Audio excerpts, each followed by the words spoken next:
I'm Melissa Shanahan, and this is the Law Firm Owner Podcast, episode number 273.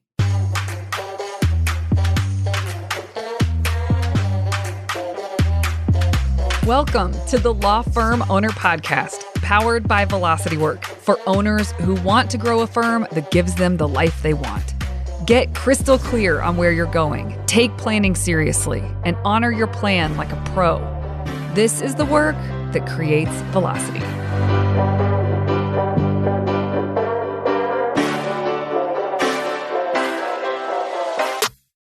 Hey everyone, welcome to this week's episode. Today, we are going to talk about an analogy that tends to really stick with people. And it doesn't matter where they are in the journey of their firm and with the growth and with the revenue and with the team size. Everyone is actually able to use this analogy no matter where they are. So we're going to talk about that today. The analogy is about the bike versus the car. And so sometimes I will say to people, get off the bike and get into the car.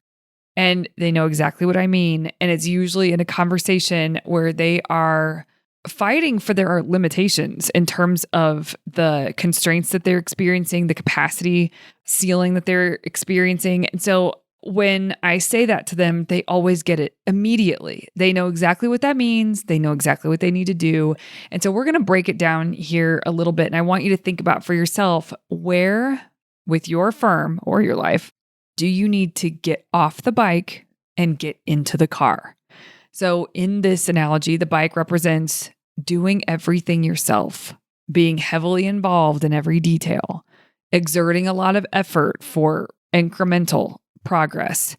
So you think about yourself on a bike and you're really huffing and puffing and trying to make everything go, and you're not able to get the momentum that you could if you were in a car.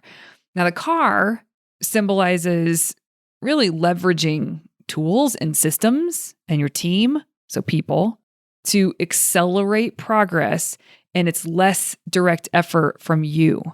It's about working smarter, not harder.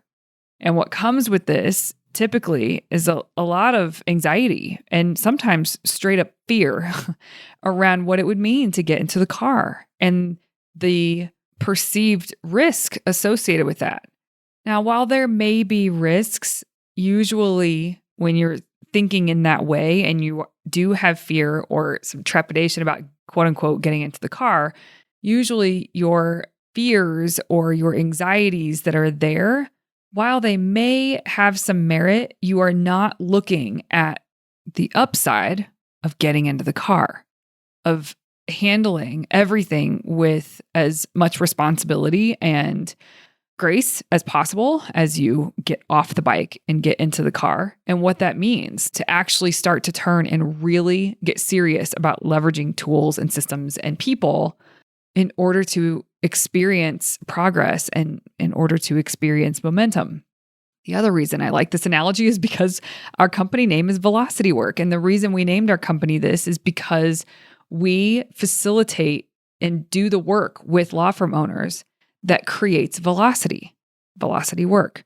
And I love this analogy because it's right in line with the company name and our whole ethos.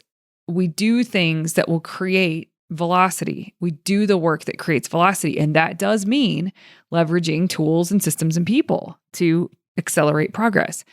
So there's a lot to think of here and a lot to unpack. This is one of those episodes that you can probably go back and listen to a year from now, and you'll have different ideas that strike you because of what you listen to, because your version of riding the bike is going to be different next year at this time than what it is right now for you, what is true right now for you. And no matter where you are, there's a few things that I know to be true when we are thinking through how to get off of the bike and get into the car. So I'm going to cover some of those things now.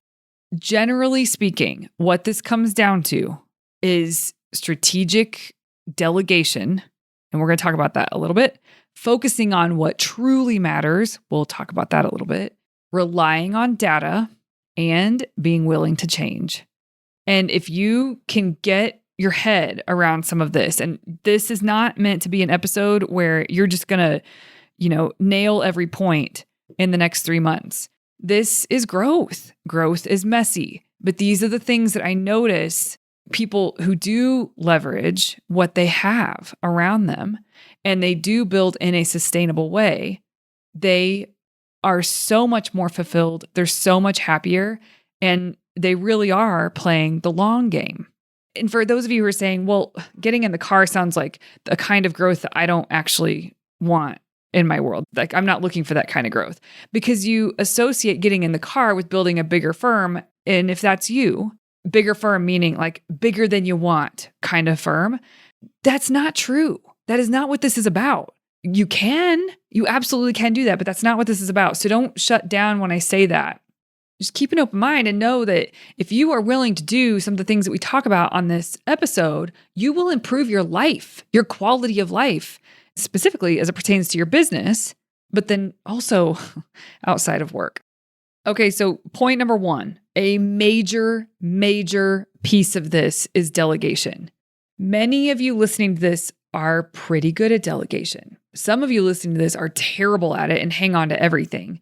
And the reasons for that, I'm actually going to be addressing here in just a little bit. But let's talk just nuts and bolts about delegation for a minute. You cannot get into the car unless you learn to delegate and take it very seriously. You get things off your plate that don't have to be you. And you work to get things off your plate that don't have to be you. I'm not talking just the administrative tasks, that some of those things are very easy to delegate. The more complex things, like once you get the easy stuff off, the low-hanging fruit off of your plate, then you got to move up.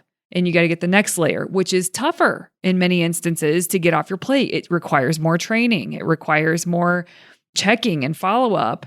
And then eventually things are humming okay. And then there's this next layer of complexity and just the level of difficulty with delegating and really replacing you in some instances.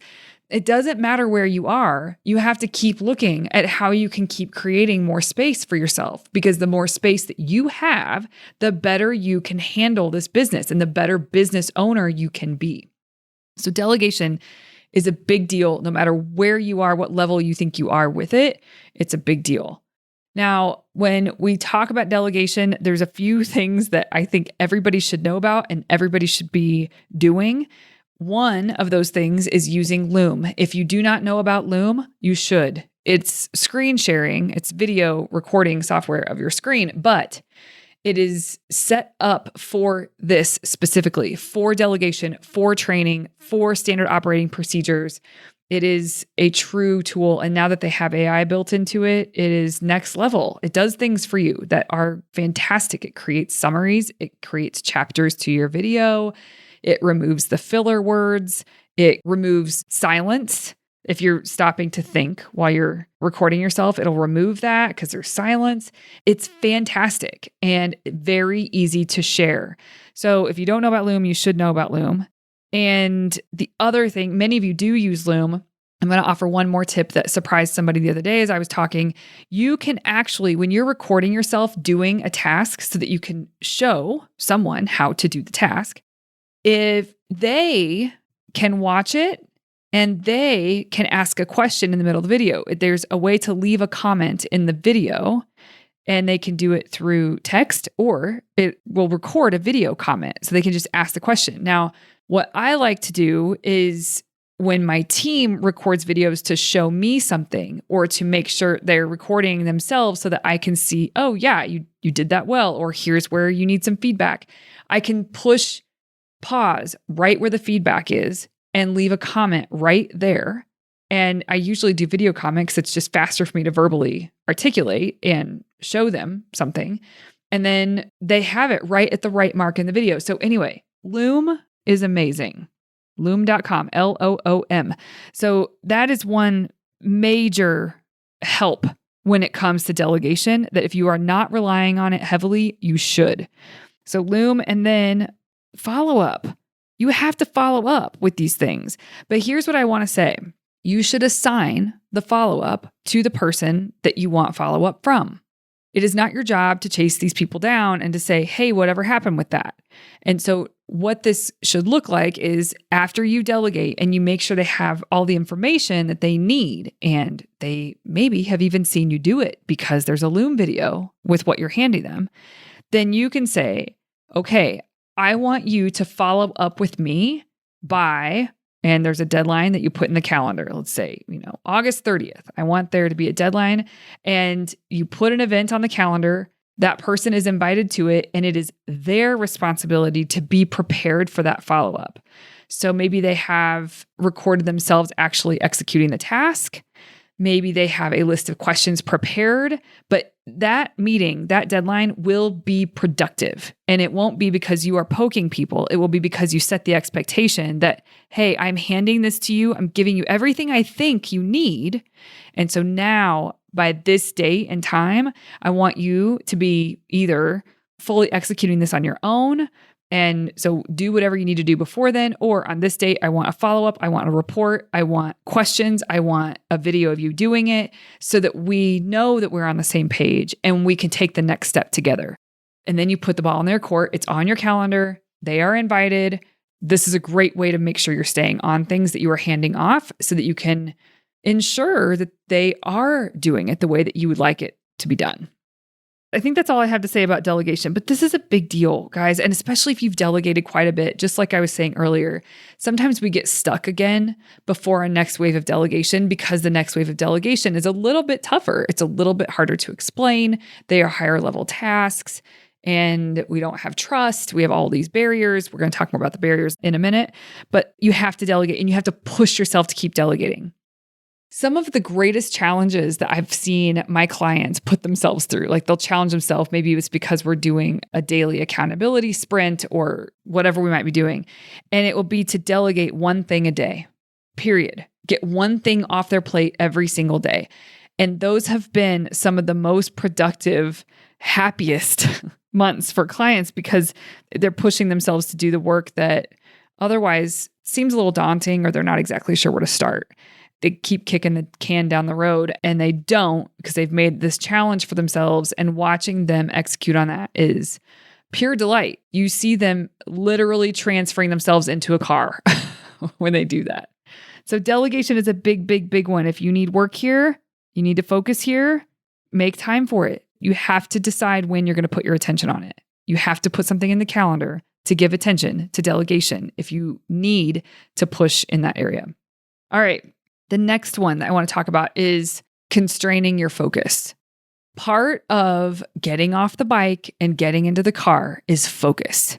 If you are all over the place with your efforts and your initiatives and your attention, and even if you can justify why that is, it doesn't matter. You will not get into a car. You will not create or leverage the things that you have around you because you're all over the place.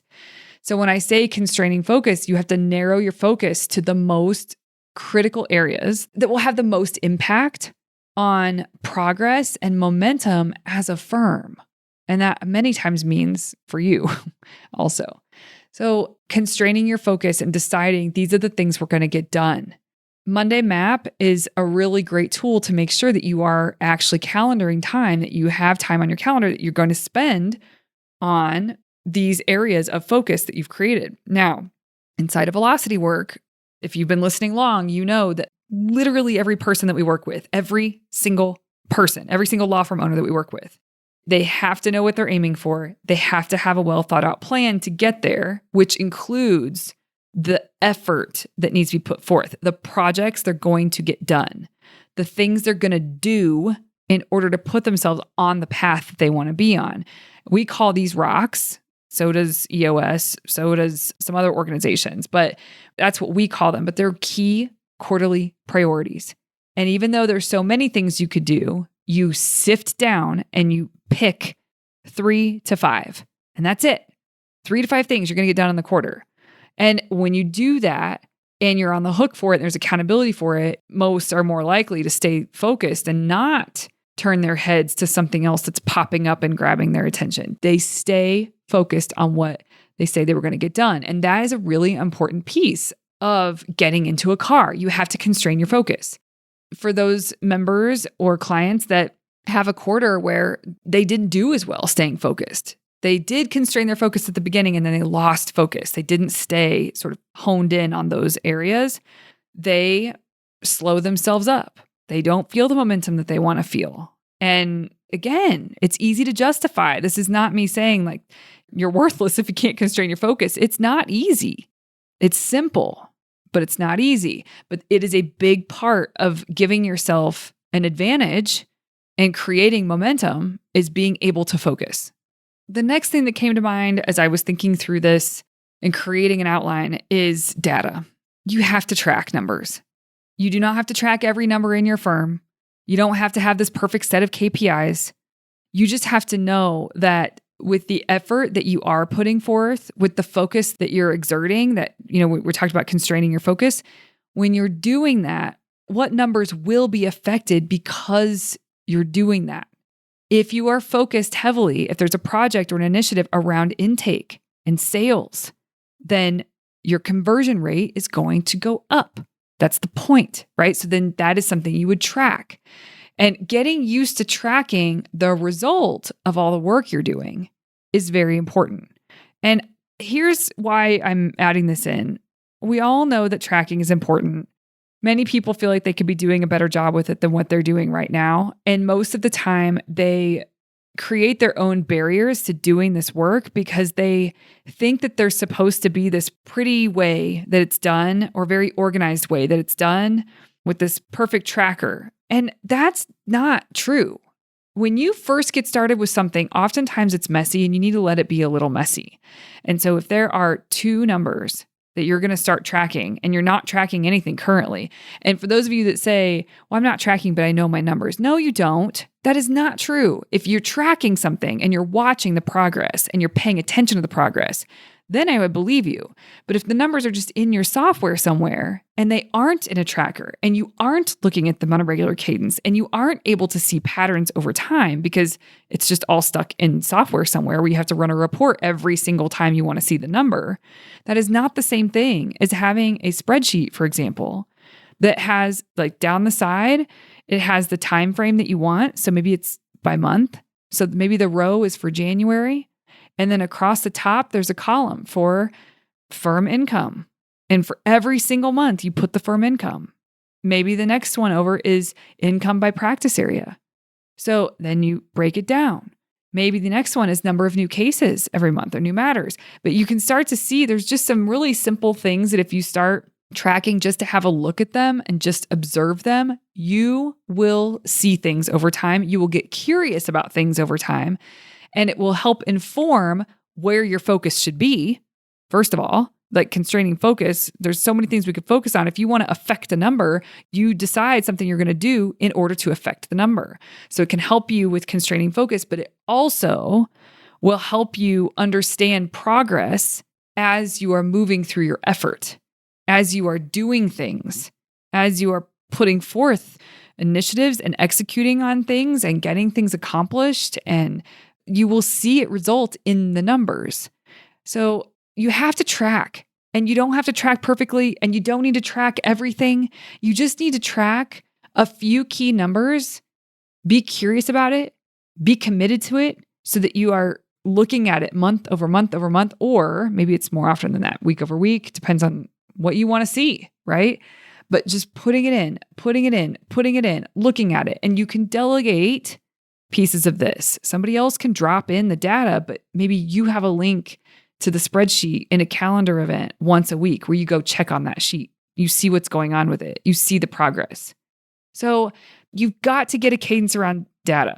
As a business owner, if you want to get off the bike and get into the car, you have to start getting familiar and getting good at looking at numbers, and start with just a couple of numbers.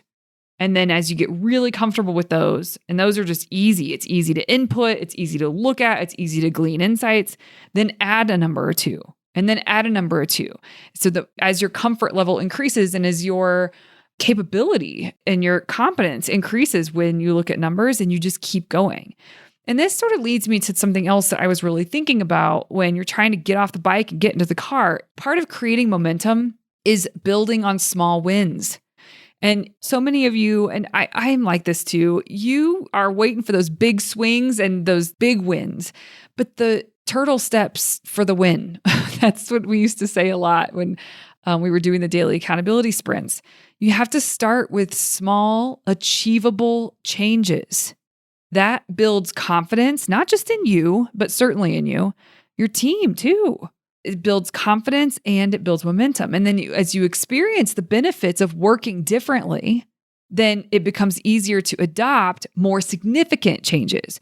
So this idea that people think it's so silly that they're only going to track a couple of numbers. Well, this is what it takes. Because I'll tell you right now, if you start tracking 10 numbers, you are not going to get out of it what you should get out of it. First of all, you probably aren't going to keep up with it. So start with 2 and get really good at looking at those and get really curious about what drives those numbers and how to affect change with those numbers, and get good at inputting, get good at reviewing those 2 numbers. Prove to yourself, like create that trust with yourself that you've got this, and then you can build on it. Another important point when it comes to this analogy of getting off the bike and getting into the car, and this sort of goes hand in hand with delegation, but it's deeper than that, is that you have to realize that your job is to step into being a leader versus a performer or a doer. That you're still going to do things. I'm not saying that you're not going to be doing anything, but in organizations, there's doers and then there's leaders or managers, and you have to learn how to be stepping more and more into that.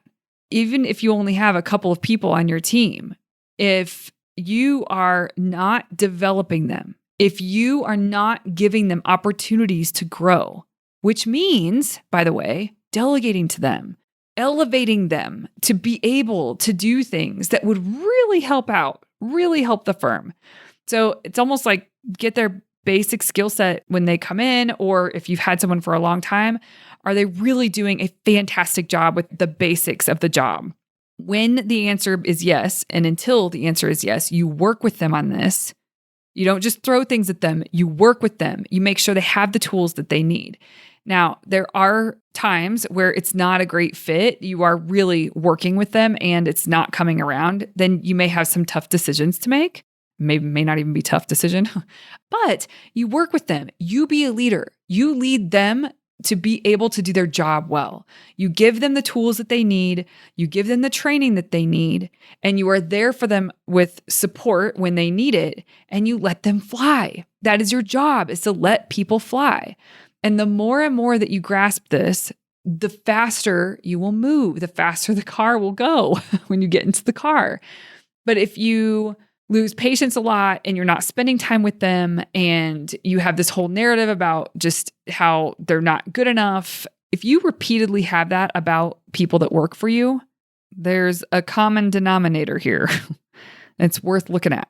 How do you need to be a better leader? This doesn't mean I talked last week about big M mentoring and little M mentoring. I almost feel the same about this, big L leader and little L leadership. It's not about being this leader that's awe-inspiring and just hands people what they need. And because they're such good leaders, the people that you're handing the tasks to, they just fly. Like, no, in what world? That doesn't happen very often. What is true and what's more real is small L leadership. Like, give them what they need. Be supportive. Be, at first, a little micromanaging until you know that they've got it. And I don't mean micromanage because that's your MO. I mean, it's the right way to manage until you know that they've got it. So for instance, I just heard somebody give this analogy the other day, and I thought this was brilliant. You don't just explain to a 3-year-old how to pour their own milk into their cereal. You micromanage that. And then as they get more developed, then they can start to handle more. Well, in some ways, certain tasks that you hand people are the same. And there'll be a big spill if you do not micromanage. And then eventually they've got it. And then you can create more space between you and them with the task. So my whole point here is be a leader, learn to be a leader. And if that word feels too airy-fairy, and I say that because I've had that before. I'm like, I don't know how to be a good leader. I'm trying really hard. I've had those thoughts before. It's a developer. That's how I think about it now. My job is to develop humans. And we are all working for the same thing. We, inside this company, have created a love for our clients and for our members and for law firm owners, period. And we always look for ways to do that. Like, as a team, the culture is really good and healthy in that way. And my job is to develop people to be able to elevate themselves in their roles. And when that happens, more momentum is created. And so where can you do this in your world? I get to witness clients do this. I get to witness members do this. And I also get to witness when people don't do this and they don't embrace this and they don't take this part seriously. There's a lot to be said about looking at yourself as like a job is to develop those within your organization. And the more you develop them, the less is on your plate and the faster the company can move. Those are the main elements. Like if I had numbered points, those would have been it that I just shared with you. And there's a few other things I think that will support what's already been shared here that might help as well. The first one is that when you think about getting off the bike and getting into the car, you have to understand that that means you have to slow down in order to speed up. It means that to get off a bike, you have to slow the bike down. You have to actually get off the bike. You have to get into the car. Then you have to find your car keys. And then you have to adjust the mirrors and the driver's seat. And then you have to familiarize yourself with the car. And then you can start to go. But until all of those things happen, and I know we're sort of deep in this analogy, but it isn't a switch that's just flipped. When I say get off the bike and into the car, it's not a switch that's flipped. Mentally, it is. So that's true. Mentally, it is a switch that's flipped. But when it comes to execution, there's a sequence of things. And what it requires is commitment to getting in that damn car and turning the car on and going. Because it's so much easier because of anxiety and fear that will prevent you from leveraging the tools and the systems and the people around you. The only thing that holds you back from that is anxiety and fear. And everybody has their own anxieties and fears. So whatever they are for you, no matter how they're presenting, it is resistance. You feel resistance. If you've ever read Stephen Pressfield's book, The War of Art, it is so good. And he talks about resistance. And it's the way he describes it is an invisible force that prevents us from taking action on our most important endeavors. So resistance is that internal pushback that you feel when you attempt to make significant changes. So like moving from a doer to a leader or a developer, from delegating and really working hard to continue to delegate and to push yourself, delegate more and more and more in a responsible way. There's resistance to tracking or taking your next step with tracking, whatever that looks like. Like all the things we've talked about already on this, there are a slew of things that internally will come up. They're internal barriers, and this is what he calls resistance. So if you are experiencing this, it is an awesome book to read. It'll pull you out of your own way. The way that he suggests overcoming resistance, in his words, it's by turning pro and like showing up consistently and treating your work with dedication and commitment. And the word there that feels very true to me after witnessing many people get off the bike and get into the car is that their level of commitment to getting in that car and getting it going, creating momentum to where then they can really speed up in ways that feel good to them and create more freedom and a larger margin of time and money. That requires that they are committed to getting in the car, because when you get off the bike and you get into the car, there are all kinds of barriers. Some are internal barriers, like we've been just talking about just now, and some are external barriers. Maybe you don't have the right fit for a team. Maybe you need to niche down. Maybe you need to expand. It depends on where you are in terms, like maybe it's not just one practice area. Maybe you need to open up to a couple. If you're in a super rural area, many times that makes sense. You have to decide. There's barriers. There's going to have to be real things that you're thinking through, you're overcoming and deciding. We talked about constraining focus. Like sometimes it almost feels like you don't have room to constrain your focus because you've got so much on your plate already. These are barriers. They are all overcomable, but these are barriers. So when you are thinking about getting off the bike and getting into the car, this is not a cakewalk. Your attitude does matter a lot. It'll be easier the more positive or neutral you feel about it all. But if you have a really strong narrative that pulls you into the dark and is negative or works against you, it's tougher, still overcomable. So all of this about getting off the bike and getting into the car, it's for you as the law firm owner. Everybody wins when you get off the bike and you get into the car. Make no mistake, your clients win. Your team wins. You win. The business's health wins. Everybody wins. And the final point I'll make when it comes to this analogy is understanding that by making this transition, you set yourself up for sustained growth rather than short bursts of progress that end up being followed by burnout. So this shift in your approach, getting off the bike and getting into the car, allows you to maintain higher quality, higher performance, and it doesn't sacrifice well-being. It's the long game. Getting off the bike and getting into the car is playing the long game. And so much of the time, we fool ourselves into thinking that we are endurance athletes and we can just ride that bike and it's all going to be good. This doesn't end well.